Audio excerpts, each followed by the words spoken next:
Hello, in this video we will show you the Icon Asset Management System. And what I'm going to show you is how the Icon system is organized and to show you how we present the inventory segments for the roadways and condition survey information that's been collected in the system and to show you how you navigate through the system and how the GIS map is used to find segments as well. So the first thing you need to do to log into Icon is to submit your username and password. And Icon's a multi-user, multi-access system, which means you can have multiple users accessing the Icon relational database at the same time. And your users will need to log in using the accounts that have been set up for them by the Icon administrator. And I've already logged in. And the first thing you'll notice is that we have various module tabs along the bottom of the screen. And what this does is it provides us with a way for you to organize your assets into different categories and to get that information. For example, I'm on the pavement module right now. Here's the right-of-way module. Here's the traffic sign module. And this allows you to kind of, your users to be able to access information according to the areas that they're responsible for and that they are interested in. Once you click on a module tab, we have various categories of functions. And the data tab is for entering data into the system and to query data out of the system. The analysis tab is for doing long-term economic budget analysis and forecasting. The reports tab is for you to access your library of system reports.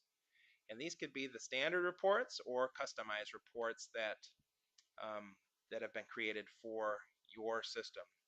And the Administrator tab allows your Icon administrators to set up user accounts and to set the various levels of access to the various data tables by your individual user accounts.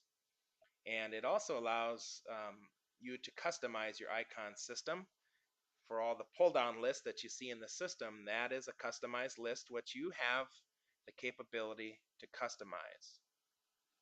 Now I'm presenting an English-based system here, and the system we would implement for your project would be in Arabic language. So what we do is to click on the data tab. I'm going to show you how you can look at your various inventory segments. And if I click on the navigator provides you with the ability to look at all of your roadways on a sorted list from the very first one to the very last one. And if, for example, you wanted to find Pacific Avenue, all you have to do is type those keys on your keyboard and it will automatically find that on your list. And when you click, you'll see the various management sections that have been created for the given roadway name. For example, Pacific Avenue has two sections, Baltic Avenue to Coachman Road to Lakeview Trail. Now this helps you to find the roadway segment through the named list.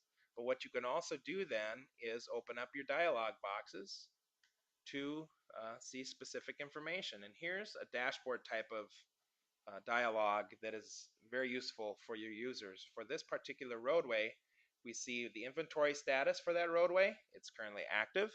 The surface type, it's asphalt concrete. And what the dimensions are and what units were used to measure that roadway. What the latest traffic count is, if it is available.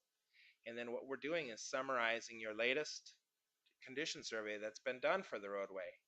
Now in this example, this condition score had a score of 35 on a scale of 0 to 100, where 100 is a new roadway, 0 is a failed roadway. And that just happens to be the methodology used for this particular system. Your system could be different. But it has been 4 years since the latest condition survey. And so what the system automatically does is to deteriorate that score from the condition survey score down to what it should be for the amount of time that has elapsed since that condition survey. So it was rated at a 35, but since 4 years have passed, it's now estimated to be a 14. Now, if we do have maintenance information, for example, the latest structural project that has been done, that could be a reconstruct or a structural overlay. And if that happens after the condition survey, then that will become the operative condition score that we will deteriorate. We also keep track of the latest non-structural projects that have been done for that roadway. And so you get a quick glance of what the situation is for that roadway.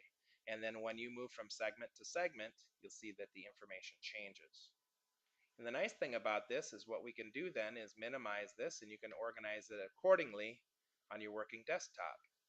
Now let me show you how we present the distress data in the system.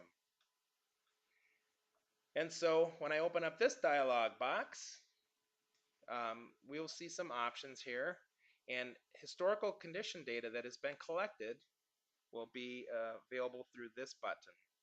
And the latest condition survey is a condition score of 52. And you'll see that there were 11 distress items that were found and recorded on this roadway survey. Now this data has been imported from the GPS Vision data collection van automatically. Since we're collecting those images and our technicians are doing the condition surveys, we know the GPS coordinates of each of the distresses, and so we can match those to the correct management section. And that allows us to make the connection of the condition survey to the management section automatically. And you see here I've got a sequence of multiple surveys, and so you'll be able to go back in time and see exactly which distresses were collected on which condition survey date. What if I click on the section CI history, what you will find is a pavement performance curve that has been established for this specific roadway management section. And this is that Pacific Avenue from Baltic to Coachman Road. And you'll see the sequence of survey scores in blue color here. So the first condition survey in 1989 had a score of 87. Approximately 2 years later, another condition survey was given, and it had a score of 96. So there may have been some condition survey improvement here that is due to a maintenance project. And if so, you'll need to enter that information. And if I highlight on the red data point, this is a maintenance condition index, which is determined based off of the type of maintenance that has been entered into the system. And so that is just another way that we can establish the condition of a roadway pavement by virtue of the project that has been entered into the system. And so when we run a budget analysis scenario, we will use the later of the two pieces of information. In this case, the latest one is a blue survey CI, and this would be the latest and greatest piece of information for running projections. Now what I can do then is have multiple dialogues ready to go, and when I'm ready to enter data, I can just click on this and maximize it.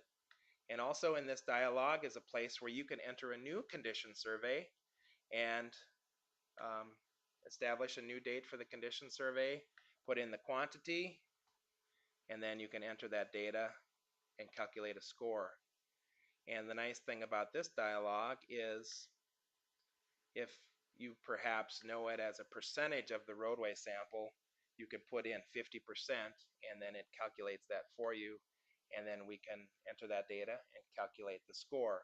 So this is yet another way that you can enter a condition survey score manually if you wanted to do a follow-up quality control survey that did not involve using the data collection van.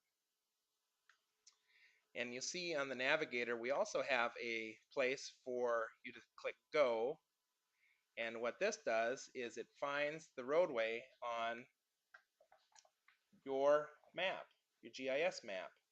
And so in this example we have an ESRI shapefile that's associated to the management section, and what we have is Web Map Service data from Google, which serves as our underlying the map, so that we can show the ESRI shapefile on top of that GIS data, and you can turn that on or off as you like.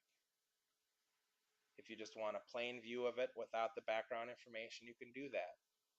And if you want to use the slide bar, you can slide up at a higher elevation, or if you want to zoom in on a particular area, you can just hold down your shift key and draw a box and then zoom in to a particular area. And there are many different functions that we can do with the GIS map. For example, we can enter data into the system through the map. We can do color-coded map queries and generate those out of using the map data to generate that and pull that information out of the system. And then we can also use the map to highlight multiple sections and to populate our system reports.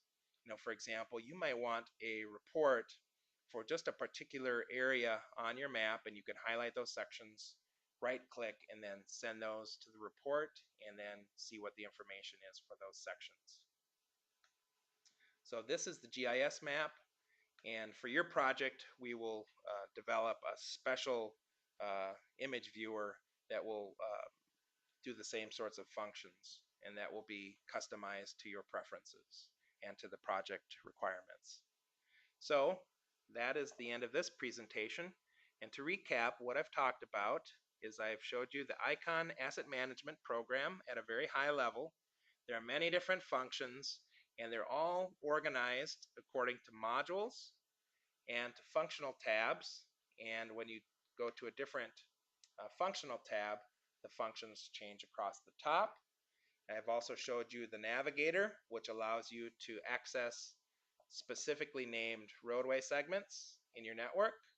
And I've also showed you the distress dialog box, which shows how that condition data is automatically imported in to the system through its GPS coordinates. Thank you.